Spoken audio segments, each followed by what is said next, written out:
नमस्कार, बहुत बहुत स्वागत है आप सभी का भारत 24 पर और मैं हूं आपके साथ पूर्णिमा मिश्रा। वक्त हो चला है आपके पसंदीदा बुलेटिन वंदे भारत का, जिसमें हम आपको दिखाएंगे देश और दुनिया की हर एक बड़ी हलचल। तो चलिए बिना रुके शुरू करते हैं खबरों का सिलसिला। दिखाते हैं आपको इंडिया टू इंटरनेशनल पूरा हाल वंदे भारत।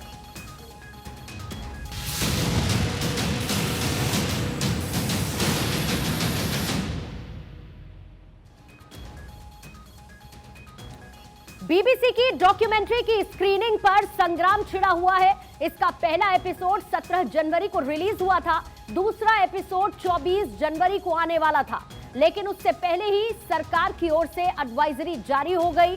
अब देश के तमाम विश्वविद्यालय में बीबीसी की डॉक्यूमेंट्री की स्क्रीनिंग की जा रही है, जिसके बाद जमकर हंगामा बरपा हुआ है।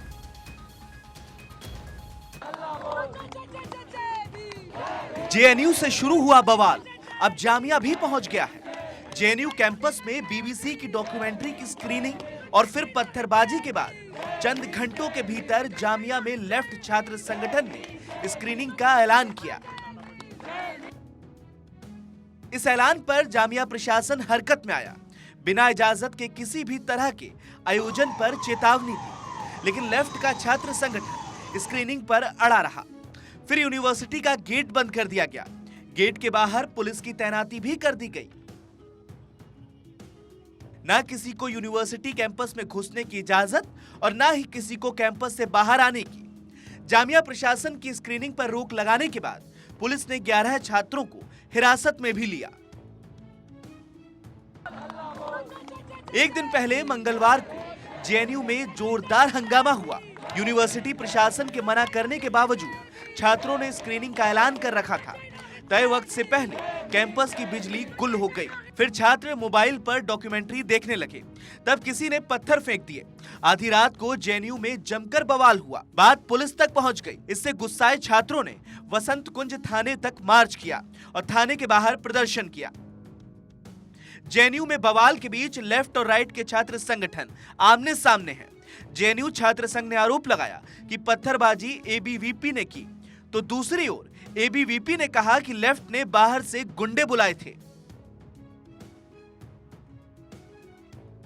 जामिया और जेएनयू में स्ट्रीमिंग में बवाल के बावजूद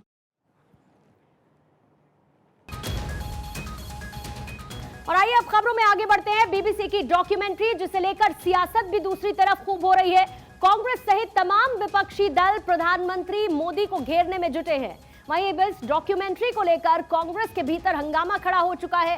डॉक्यूमेंट्री को लेकर पार्टी लाइन से इतर ट्वीट करने पर अनिल एंटनी पर ट्वीट को डिलीट करने का दबाव बनाया गया, जिसके बाद अनिल ने कांग्रेस पार्टी से इस्तीफा दे दिया। बीबीसी की डॉक्यूमेंट्री पर सियासत की फुल एंट्री हो गई है। बवाल है, हंगामा है, शोर शराबा है। इस डॉक्यूमेंट्री की वजह से कांग्रेस के अंदरूनी खाने में भी हंगामा बरपा है। पूर्व केंद्रीय मंत्री एके एंटनी के बेटे अनिल एंटनी ने कांग्रेस पार्टी में सभी पदों से इस्तीफा देने का ऐलान किया। In the last 24 hours, I do think that whatever has happened, I think it has taken things to a point where I think it is untenable for me to continue working in this party, because I do think that, let's say, with my qualifications, with my professional background, etc., I have a lot of other things to do, which is way more, let's say, fruitful for me, and I think I should just stick to that. And this is a toxic, disruptive environment I do not want to be a part of. Anil ने अपने इस्तीफे का letter tweet करते हुए party नेतृत्व पर सवाल उठाए हैं। अनिल एंटनी अपने ट्वीट के बाद कांग्रेस में ही घिर गए थे। अनिल एंटनी ने ट्वीट कर कहा कि मुझ पर एक ट्वीट को डिलीट करने के लिए असहिष्णुता के साथ दबाव बनाया जा रहा था। ऐसा वो लोग कर रहे थे जो फ्रीडम ऑफ स्पीच के लिए खड़े होने की बात करते हैं। उन्होंने आगे कहा कि मैंने ट्वीट डिलीट करने से मना कर दिया। अनिल ने इस्तीफे का पत्र भी ट्वीट किया है। अपने इस्तीफे में अनिल एंटनी ने शशि थरूर का समर्थन के लिए धन्यवाद किया है और साथ ही कांग्रेस पार्टी को भी घेरा है। उन्होंने फेसबुक पर अपशब्द कहे जाने का भी जिक्र अपने ट्वीट में किया है। गौरतलब है कि अनिल के एंटनी ने कांग्रेस पार्टी में सभी पदों से इस्तीफे का ऐलान करने से एक दिन पहले बीबीसी की डॉक्यूमेंट्री को लेकर एक ट्वीट किया था, जिसके बाद वो अपनी ही पार्टी में घिर गए थे। I've not spoken to Anil, and I think he's quite capable of speaking for himself. Yeah. I've not spoken to Anil, and I think he's quite capable of speaking for himself. Yeah. Anil के इस्तीफे से BJP को कांग्रेस को घेरने का मौका मिल गया है। इस्तीफे के बाद बीजेपी ने कांग्रेस पर करारा हमला बोला। अनिल एंटनी राष्ट्र हित में बोले और कहे कि एक व्यक्ति से विरोध करते करते राष्ट्र का विरोध, राष्ट्र की संस्थाओं का विरोध नहीं करना चाहिए, तो ऐसे लोगों के लिए तो कोई आंतरिक लोकतंत्र नहीं है कांग्रेस पार्टी में। और इसीलिए जिस प्रकार का रवैया कांग्रेस पार्टी ने अपनाया अनिल एंटनी के खिलाफ, वो उनकी असहिष्णुता और इमरजेंसी मानसिकता को दर्शाता है। गौरतलब है कि केरल कांग्रेस की अलग अलग शाखाओं ने बीबीसी की डॉक्यूमेंट्री दिखाने का ऐलान किया था। अनिल एंटनी ने पार्टी लाइन से अलग जाकर एक ट्वीट कर दिया, जिसे लेकर केरल कांग्रेस में ही घमासान मच गया था। अनिल ने ट्वीट कर कहा था कि बीबीसी एक सरकार प्रायोजित चैनल है और उसका इतिहास भारत को लेकर निगेटिव ही रहा है। बीबीसी और ब्रिटेन के पूर्व विदेश मंत्री जैक स्ट्रॉ के विचारों को भारतीय संस्थानों के विचार से अधिक महत्व देना खतरनाक चलन है। अनिल एंटनी ने यह भी कहा था कि जैक स्ट्रॉ ने ही इराक युद्ध की योजना बनाई थी और अमेरिकी नेतृत्व वाले गठबंधन ने इराक पर हमला बोल दिया था। बीजेपी के साथ तमाम मतभेद हैं, लेकिन इसके बावजूद इससे देश की संप्रभुता प्रभावित होगी।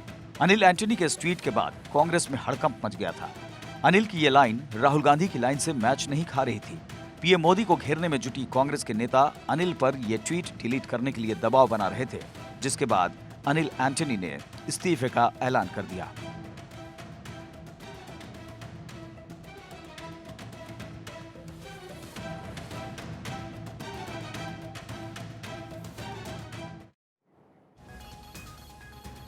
इधर दिल्ली दंगों के दौरान स्कूल जलाने के मामले में कड़काडूमा कोर्ट ने 3 लोगों पर आरोप तय कर दिए। शमीम अहमद, मोहम्मद कफील और फैजान पर आगजनी करने का आरोप था। कोर्ट ने कहा कि आरोपियों के खिलाफ मुकदमा चलाने के पर्याप्त सबूत है, क्योंकि दंगाइयों का मकसद हिंदू संपत्ति को नुकसान पहुंचाना था। 2020 दिल्ली दंगों का इरादा, हिंदुओं की संपत्ति खाक हो ज्यादा, कड़काडूमा कोर्ट में आरोप तय, 3 दंगाइयों को मिलेगी सजा। 25 और 26 फरवरी 2020 की दरमियानी रात दिल्ली में हुए दंगों का मकसद क्या हिंदुओं की संपत्ति को नुकसान पहुंचाना था? दिल्ली की कड़काडूमा कोर्ट ने कहा है कि ब्रजपुरी इलाके में एक स्कूल में तोड़फोड़ और आग एक मकसद के तहत लगाई गई थी। स्कूल हिंदू का था, इसलिए उस पर हमला किया गया, तोड़फोड़ और आगजनी की गई।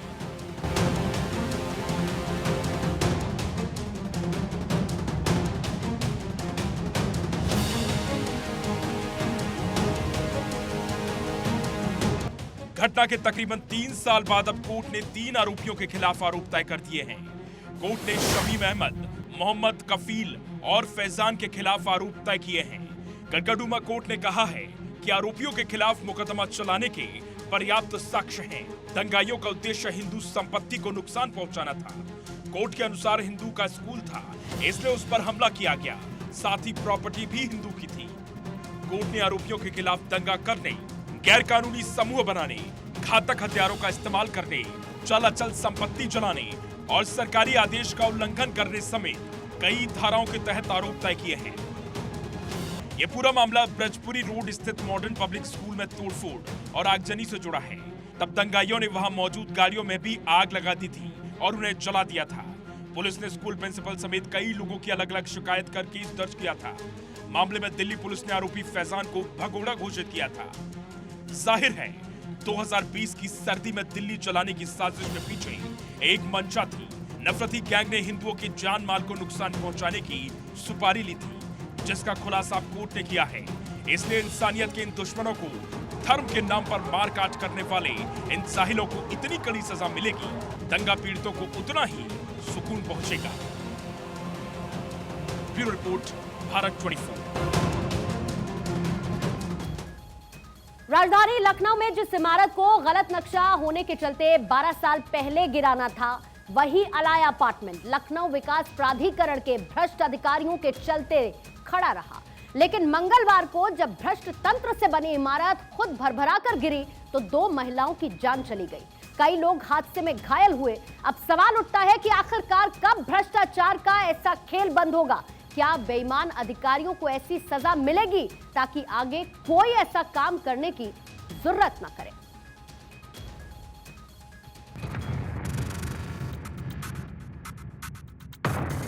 भ्रष्टाचार की इमारत ने ली 2 की जान। एलडीए का भ्रष्ट तंत्र बना हादसे की वजह। हादसे पर योगी सख्त, अब होगा कड़ा एक्शन। लखनऊ के अलाया अपार्टमेंट हादसे में 2 की मौत हो चुकी है।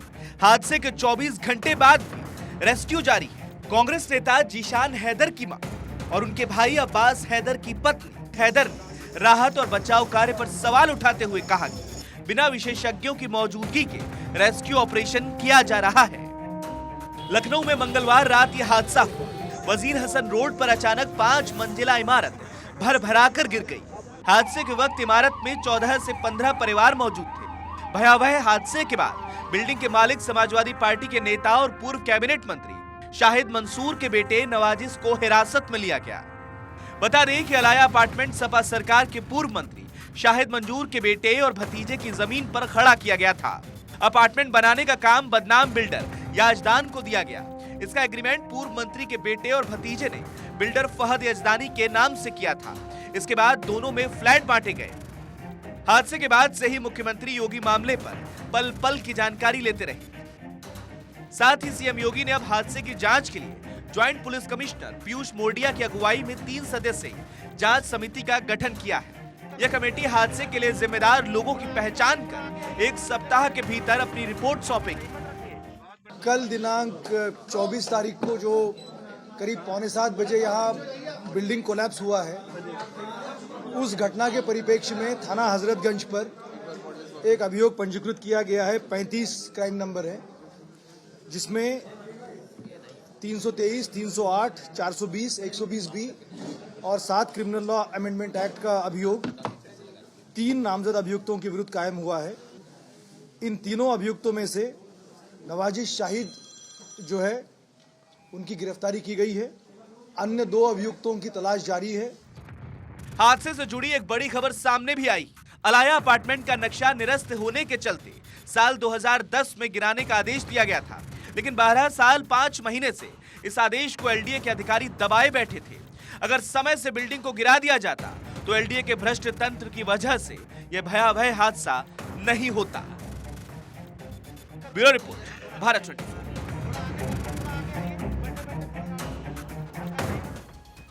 लखीमपुर खीरी कांड के आरोपी आशीष मिश्रा को सुप्रीम कोर्ट ने जमानत दे दी है। सुप्रीम कोर्ट ने जमानत देने के साथ ही उन्हें उत्तर प्रदेश में रहने पर पाबंदी लगाई। आशीष मिश्रा दिल्ली में भी नहीं रह सकते।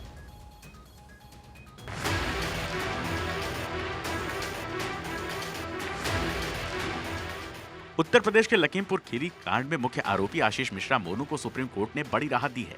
सुप्रीम कोर्ट ने आशीष मिश्रा की जमानत याचिका को स्वीकार करते हुए 8 हफ्तों की अंतरिम जमानत दी है। लखीमपुर खीरी कांड में आशीष मिश्रा को जमानत दिए जाने के मामले को लेकर पहले सुनवाई हुई थी। सुनवाई के दौरान यूपी सरकार की ओर से आशीष मिश्रा को जमानत न दिए जाने की मांग की गई थी। कोर्ट में यूपी सरकार ने कहा था कि आशीष मिश्रा को जमानत दिए जाने से समाज में गलत संदेश जाएगा। हालांकि कोर्ट ने दोनों पक्षों को सुनने के बाद आशीष मिश्रा को अंतरिम जमानत दे दी। सुप्रीम कोर्ट ने अंतरिम जमानत देते हुए आशीष मिश्रा को उत्तर प्रदेश और दिल्ली से बाहर रहने का आदेश दिया है। सुप्रीम कोर्ट के आदेश के बाद अब आशीष मिश्रा के जेल से बाहर निकलने का रास्ता साफ हो गया है। 3 अक्टूबर 2021 को लखीमपुर खीरी के तिकोनिया मोड़ के पास 4 किसानों की एसयूवी से कुचलने से मौत हो गई थी। किसान प्रदर्शन कर रहे थे, इस दौरान उन पर एसयूवी चढ़ा दिया गया था। इसके बाद भड़की हिंसा में 3 भारतीय जनता पार्टी के कार्यकर्ता और एक पत्रकार की मौत हो गई थी। इस हिंसा मामले में आशीष मिश्रा मोनू को मुख्य आरोपी बनाया गया था। पहले हाईकोर्ट ने भी आशीष मिश्रा को जमानत दी थी। इस पर सुप्रीम कोर्ट ने पहले जमानत खारिज कर दी थी। अब कोर्ट ने जमानत देने का फैसला किया है। आशीष मिश्रा केंद्रीय गृह राज्य मंत्री अजय मिश्रा टेनी के पुत्र हैं। सुप्रीम कोर्ट ने जमानत देने के साथ ही उन्हें उत्तर प्रदेश में रहने पर पाबंदी लगाई है। आशीष मिश्रा दिल्ली में भी नहीं रह सकते।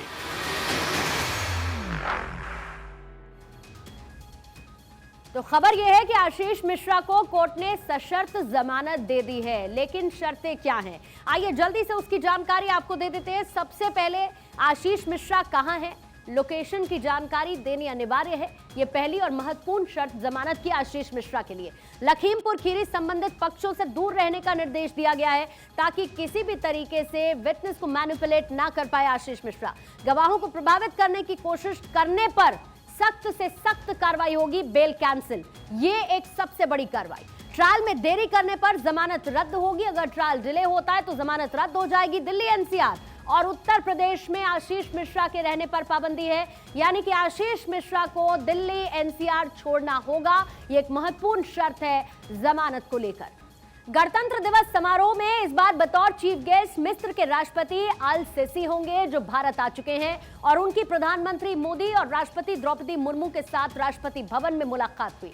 उसके बाद प्रधानमंत्री मोदी के साथ हैदराबाद हाउस में एक बैठक भी हुई, जिसमें कई मुद्दों पर चर्चा हुई, साथ ही कई समझौते भी हुए। भारत आजादी का अमृत महोत्सव मना रहा है, जिसकी वजह से इस बार का गणतंत्र दिवस काफी खास होने वाला है। इस बार मिस्र के राष्ट्रपति गणतंत्र दिवस समारोह में बतौर चीफ गेस्ट शिरकत करेंगे, जिसके लिए वो भारत आ चुके हैं।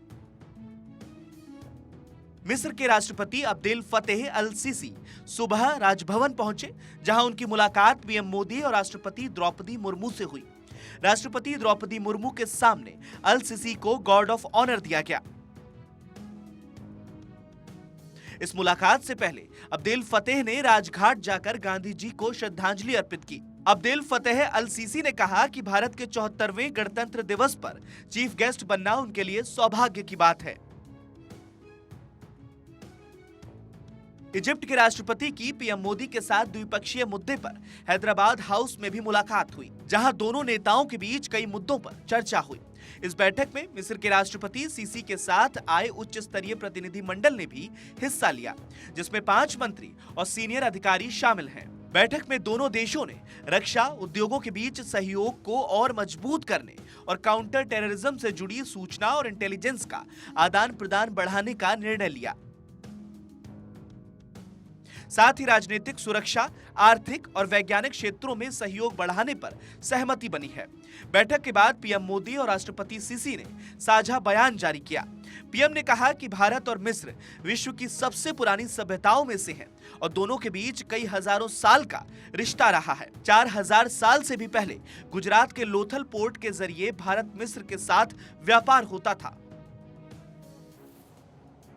भारत और इजिप्ट दुनिया भर में हो रहे आतंकवाद के प्रसार से चिंतित है। हम एकमत है कि आतंकवाद मानवता के लिए सबसे गंभीर सुरक्षा खतरा है। दोनों देश इस बात पर भी सहमत हैं कि क्रॉस बॉर्डर टेररिज्म को समाप्त करने के लिए ठोस कार्रवाई आवश्यक है और इसके लिए हम साथ मिलकर अंतर्राष्ट्रीय समुदाय को सचेत करने का प्रयत्न करते रहेंगे। पीएम मोदी ने कहा कि भारत और इजिप्ट आतंकवाद के मुद्दे पर भी साथ हैं। आतंकवाद मानवता के लिए बड़ा खतरा है। पीएम मोदी ने बताया कि भारत ने इस साल अपनी G20 अध्यक्षता के दौरान मिस्र को गेस्ट कंट्री के रूप में आमंत्रित किया था। राष्ट्रपति सीसी और मैंने हमारी द्विपक्षीय भागीदारी को स्ट्रेटेजिक पार्टनरशिप के स्तर पर ले जाने का निर्णय लिया है। हमने तय किया है कि भारत इजिप्ट स्ट्रेटेजिक पार्टनरशिप के तहत हम राजनीतिक, सुरक्षा, आर्थिक एवं वैज्ञानिक क्षेत्रों में और अधिक व्यापक सहयोग का लॉन्ग टर्म ढांचा विकसित करेंगे। आजादी के बाद पहली बार होगा जब इजिप्ट का कोई लीडर गणतंत्र दिवस परेड में बतौर चीफ गेस्ट शामिल हो रहा है। अरब देशों में मिस्र की आबादी सबसे ज्यादा करीब 10 करोड़ 93 लाख है।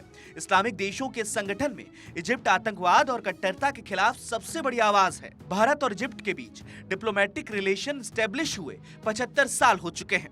इस लिहाज से मिस्र के राष्ट्रपति का गणतंत्र दिवस समारोह में शामिल होना काफी महत्वपूर्ण है।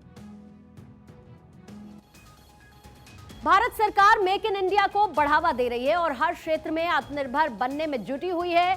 अब भारत ने अपना ऑपरेटिंग सिस्टम टेस्ट किया है। आने वाले दिनों में आपके मोबाइल में एंड्रॉयड और iOS नहीं बल्कि स्वदेशी ऑपरेटिंग सिस्टम इस्तेमाल होगा।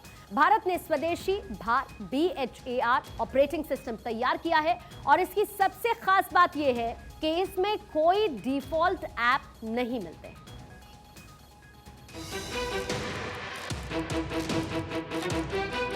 आईटी सेक्टर में भारत की बड़ी कामयाबी। तैयार हुआ देसी ऑपरेटिंग सिस्टम अब मेड इन इंडिया ओएस पर चलेंगे मोबाइल। केंद्र में जब से मोदी सरकार आई है, मेक इन इंडिया पर फोकस काफी ज्यादा हो गया है। विदेशी सामान पर निर्भरता कम करने और स्वदेशी सामान बनाने में सरकार पूरी तरह से लगी हुई है। यही वजह है कि सरकार हर क्षेत्र में स्वदेशी सामान को बढ़ावा दे रही है। भारत लगभग हर क्षेत्र में आत्मनिर्भर बनने की ओर कदम बढ़ा चुका है और अब भारत ने स्वदेशी मोबाइल ऑपरेटिंग सिस्टम भी तैयार कर लिया है। अब iOS और एंड्रॉयड जैसे ऑपरेटिंग सिस्टम के इस्तेमाल के बजाय स्वदेशी OS का इस्तेमाल किया जाएगा। भारतीय ऑपरेटिंग सिस्टम का नाम भार OS रखा गया है। IIT मद्रास ने J&K operations private limited startup के साथ मिलकर इसे तैयार किया है। केंद्रीय सूचना प्रौद्योगिकी मंत्री अश्विनी वैष्णव और केंद्रीय शिक्षा मंत्री धर्मेंद्र प्रधान ने मंगलवार को भार OS का परीक्षण किया। उन्होंने एक वीडियो कॉल का हिस्सा बनते हुए इसे ग्रीन सिग्नल दिया। हमारी whole of the government approach पे सारे विभाग, भारत सरकार, राज्य सरकार सब मिलके इसको एक पॉलिसी एनाबिलिटी बढ़ा रहे हैं। ये आजाद भारत में प्रधानमंत्री जी की विजन का एक अप्लाइड एक्सपेरिमेंट है। ये आने वाले दिनों में बहुत सक्सेस हो, क्योंकि इसकी मूल बेनिफिशियरी गरीब आदमी होगा। गरीब आदमी होगा, उसकी डाटा, उसकी हेल्थ साइंस, उसकी एग्रीकल्चर, उसकी ट्रांजैक्शन, ये सब आने वाले दिनों में धीरे धीरे अपने व्यवस्था में हो जाएगी। रोजगार सृजन होगा, अपने देश में उद्योग आएंगे। इस ऑपरेटिंग सिस्टम की सबसे बड़ी खासियत है कि ग्राहक अपनी मर्जी से ही ऐप को सिस्टम में डाउनलोड करेगा और उसे किसी ऐप के इस्तेमाल के लिए मजबूर नहीं किया जाएगा। ग्राहक अपनी मर्जी से किसी भी ऐप को अपने सिस्टम से डिलीट भी कर सकेगा। अभी जो एंड्रॉयड ऑपरेटिंग सिस्टम है, उसमें गूगल के कई ऐसे ऐप पहले से मोबाइल फोन में डाउनलोडेड होते हैं, जिन्हें ग्राहक चाहकर भी डिलीट नहीं कर सकता। गूगल इस एंड्रॉयड का मालिक है, इसलिए गूगल आपके लोकेशन से लेकर आपकी कई अन्य जानकारियां भी लेता रहता है। स्वदेशी ऑपरेटिंग सिस्टम पर मोबाइल फोन के निर्माण से मुख्य रूप से निजता और डेटा की सुरक्षा होगी।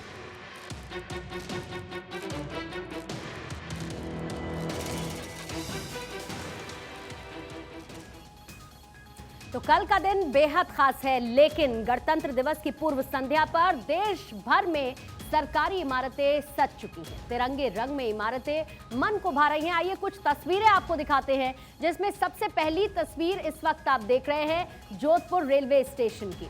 जोधपुर रेलवे स्टेशन इतना खूबसूरत नजर आ रहा है और तिरंगे रंग में रंगा हुआ ये स्टेशन हर किसी को, हर वहां पहुंचने वाले यात्री को अपनी तरफ आकर्षित कर रहा है। और जाहिर बात है, लोगों के लिए इस वक्त ये मन मोह लेने वाली तस्वीर है। आइए अगली तस्वीर जो आपको दिखाने वाले हैं वो है कुतुब मीनार की तस्वीर। कुतुब मीनार तिरंगे रंग में रंगा हुआ, ये एक संदेश देते हुए भारत के गणतंत्र का G20 जिसकी अध्यक्षता इस बार भारत करने वाला है, और इसी को देखते हुए कुतुब मीनार को भी कुछ इसी तरीके से तिरंगे में सजाया गया है। उस रंग को उकेरा गया है जो हर एक भारतवासी के लिए प्राइड मोमेंट है। अगली तस्वीर इस वक्त जो आप देख रहे हैं वो है सुप्रीम कोर्ट की तस्वीर। अमूमन सुप्रीम कोर्ट इस तरीके से अगर आप इसको ढलते हुए, यानी कि दिन ढलने के बाद जब रात की रोशनी में इस वक्त आप देखेंगे तो कुछ अलग तरीके का नजर आता है, लेकिन क्योंकि गणतंत्र दिवस की पूर्व संध्या का मौका है, इसीलिए सुप्रीम कोर्ट भी इसी तरीके से रंगा हुआ नजर आया। और ये जो तस्वीर इस वक्त आप देख रहे हैं, ये गोरखपुर विकास प्राधिकरण की तस्वीर है और उसे भी कुछ इसी तरीके से अलग अलग रंगों में रोशनी से नहाया हुआ ये प्राधिकरण और उसकी इमारत इस वक्त नजर आ रही है, और इसीलिए लोगों का मन मोह रही है ये तमाम इमारतें और ये तस्वीरें। तो गणतंत्र दिवस की पूर्व संध्या पर फर्स्ट इंडिया के जयपुर ऑफिस में भी सेलिब्रेशन हुआ। डॉक्टर जगदीश चंद्र ने केक काटकर गणतंत्र दिवस का जश्न मनाया और इस मौके पर डॉक्टर जगदीश चंद्र ने गणतंत्र दिवस की सभी को शुभकामनाएं दी। इस दौरान फर्स्ट इंडिया परिवार के सभी सदस्य मौजूद रहे।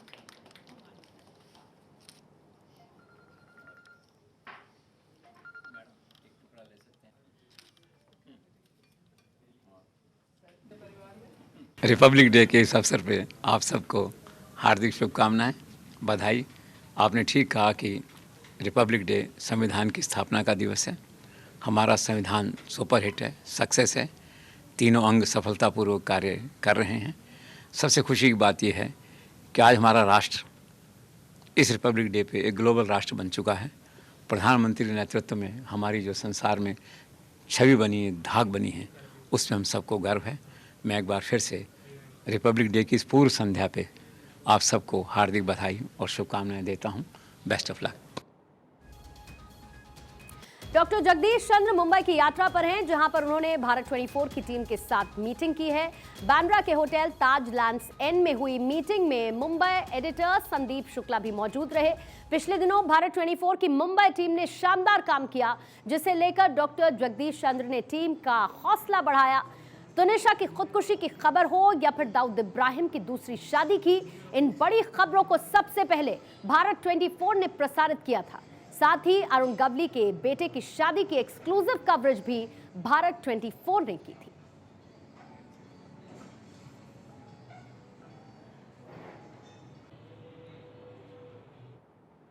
पाकिस्तान के पूर्व मंत्री फवाद चौधरी गिरफ्तार कर लिए गए, जिसके बाद अब पूर्व पीएम इमरान खान की गिरफ्तारी की आशंका भी जताई जा रही है।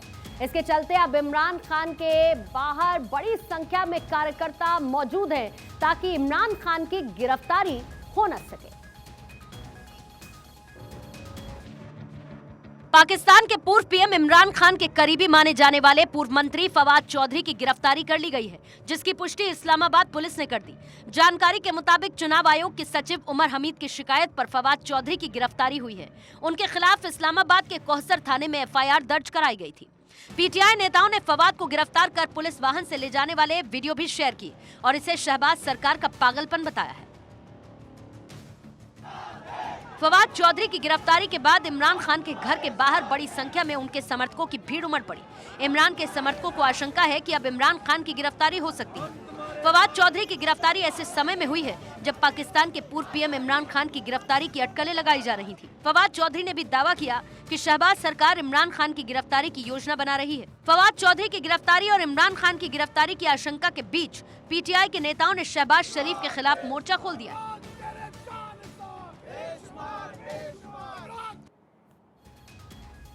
और अब बात करेंगे फिल्म पठान की, जिसको लेकर रिलीज से पहले से लेकर अब तक हंगामा बना हुआ है। कई संगठन फिल्म का विरोध कर रहे हैं, तो दूसरी तरफ इसका समर्थन भी हुआ। कहते हैं कि तस्वीरें बिना बोले बहुत कुछ कहती हैं। शहर शहर से पूरे दिन हंगामे, विरोध प्रदर्शन और जश्न की तस्वीरें सामने आई। आप भी देखिए। हिंदी है, जिसका कोई काम नहीं है वही इशू बनाते हैं। ये तो एंटरटेनमेंट है, देखो मस्ती लो। बहुत एक्साइटेड है, मेरा पहला फर्स्ट डे फर्स्ट शो है। बहुत एक्साइटेड। आपको तो पता ही है कि अगर आप बुक माई शो या फिर ऑनलाइन साइट्स पे जाएंगे तो आपको पता चलेगा कि पूरा हाउसफुल जा रहा है। हम शाहरुख के पिक्चर के लिए आए हैं, शाहरुख के स्टारडम को सेलिब्रेट करने के लिए आए। फरीदाबाद,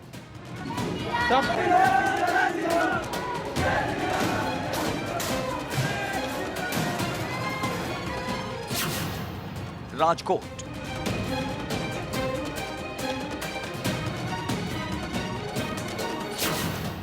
आगरा,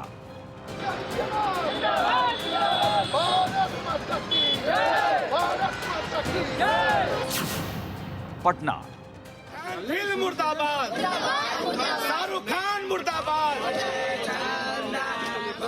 शाहरुख खान मुर्दाबाद, भोपाल,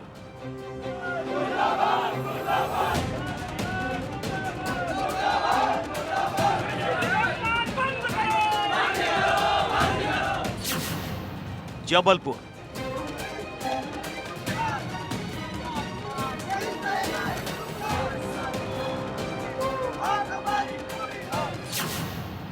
गुरुग्राम,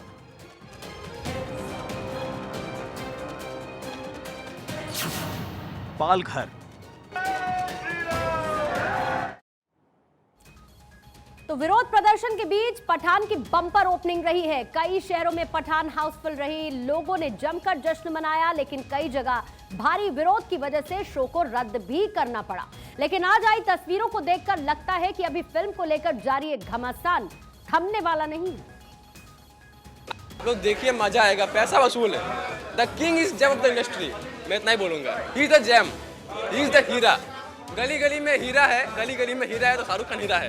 पठान जो पिक्चर है वो मेरे हिसाब से तो अच्छा ही है। बहुत सारे ट्विस्ट एंड टर्न्स है, बहुत मजा आएगा, मतलब मस्त वॉच मूवी है, ओपी मूवी, बहुत अच्छा मूवी है।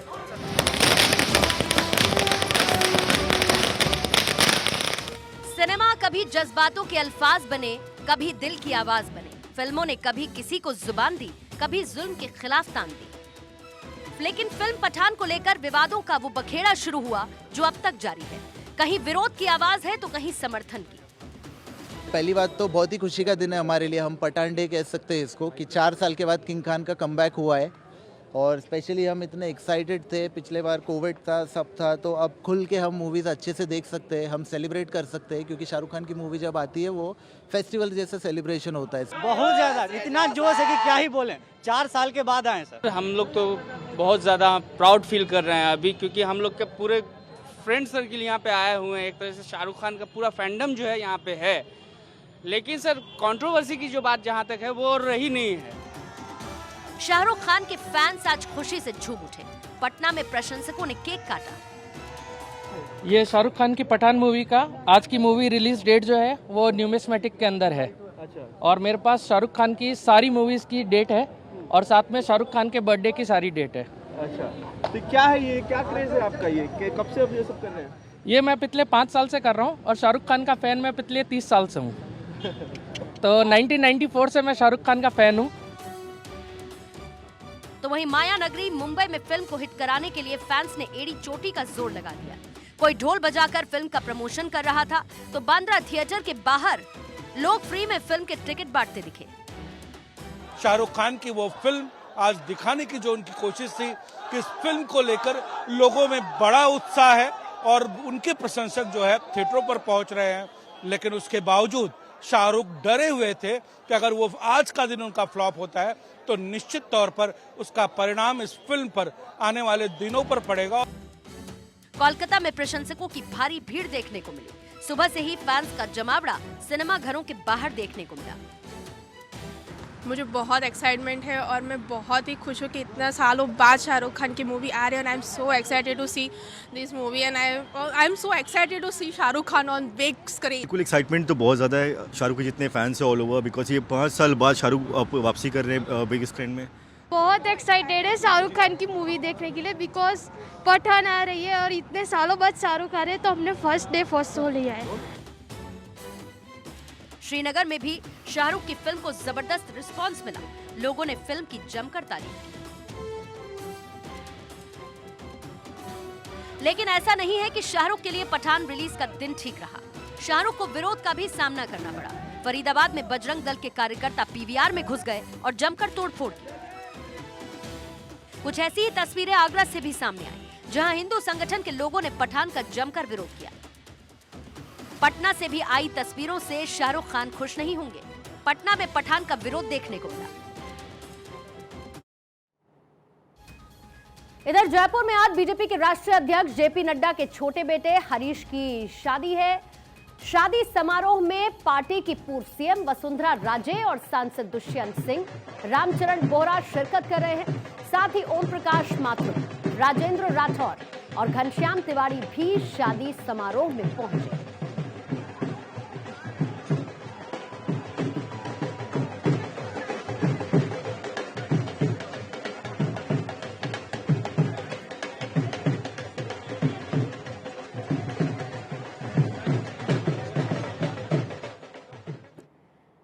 महाराष्ट्र के सीएम एकनाथ शिंदे आज राजस्थान के भीनमाल का दौरा करने पहुंचे, जहां पर नीलकंठ महादेव प्राण प्रतिष्ठा महोत्सव में उन्होंने शिरकत की। नीलकंठ महादेव मंदिर में आधे घंटे तक विशेष पूजा अर्चना की। इस दौरान उन्होंने यज्ञशाला में पहुंचकर भगवान को भोग लगाया। भीनमाल में दर्शन कर शिंदे ने कहा कि राजस्थान और महाराष्ट्र का प्राचीन संबंध है। छत्रपति शिवाजी महाराज और महाराणा प्रताप के दोनों के आराध्य देव भगवान शिव थे। इन दोनों महापुरुष की वजह से भारत भूमि पर कोई दुश्मन देख भी नहीं सकता था।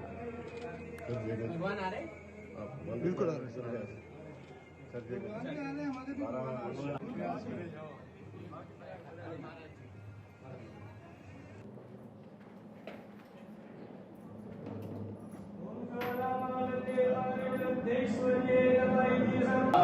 सानम